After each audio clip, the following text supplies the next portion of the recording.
Saudaraku, Polda Metro Jaya mencekal 8 tersangka dalam kasus tudingan ijazah palsu Presiden ke-7 Republik Indonesia Joko Widodo. Sebanyak 8 tersangka tersebut harus melapor setiap pekan kepada Polda Metro Jaya. Tak hanya itu, mereka juga tidak boleh berpergian ke luar negeri. Berikut informasi selengkapnya. Saudaraku, Polda Metro Jaya mencekal 8 tersangka dalam perkara tudingan ijazah palsu Presiden ke-7 Republik Indonesia Joko Widodo agar tidak bepergian ke luar negeri selama proses penyidikan berlangsung.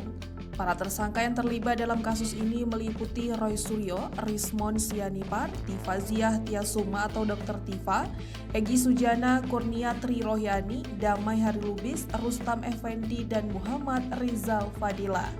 Mereka diwajibkan melapor secara rutin ke penyidik Polda Metro Jaya sebagai bagian dari mekanisme pengawasan. Polda Metro Jaya menegaskan bahwa kewajiban lapor dilakukan seminggu sekali dan berlaku bagi seluruh tersangka. Status pencekalan juga diberlakukan untuk memastikan mereka tetap berada di Indonesia dan tidak menghindari proses hukum. Meski demikian, para tersangka tidak berstatus tahanan kota sehingga masih diperbolehkan bepergian ke luar daerah selama tetap berada di dalam negeri. Laporan wajib dilakukan secara langsung di Mapolda Metro Jaya. Beberapa tersangka sudah menjalani pemeriksaan termasuk Roy Suryo, Rismon Sianipar, dan Tifauziah Tiasuma yang telah memenuhi panggilan penyidik dan hadir pada pemeriksaan.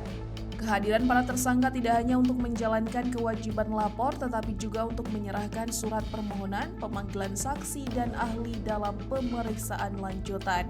Langkah ini dilakukan sebagai upaya pembuktian bahwa tidak ada rekayasa pada salinan digital ijazah Jokowi yang mereka unggah, serta menunjukkan bahwa tindakan mereka berada dalam ranah kajian digital image processing.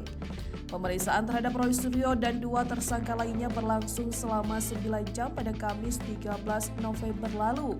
Ketiganya diperiksa dalam status tersangka dalam perkara yang sama dan menghadapi proses hukum yang masih berjalan.